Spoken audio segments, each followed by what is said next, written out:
Updating your address on Adyen is a straightforward process. Follow these steps to ensure your information is current and accurate. Step 1. Log into your account.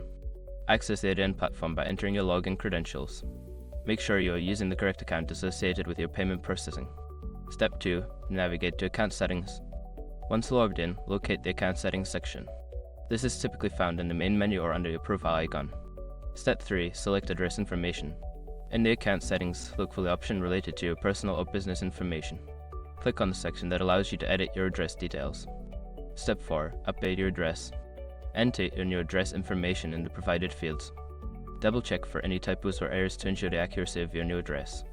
Step 5. Save changes. After updating your address, make sure to save the changes. Look for a confirmation message or notification indicating that your address has been successfully updated. By following these steps, you can easily keep your address information up to date on Adyen.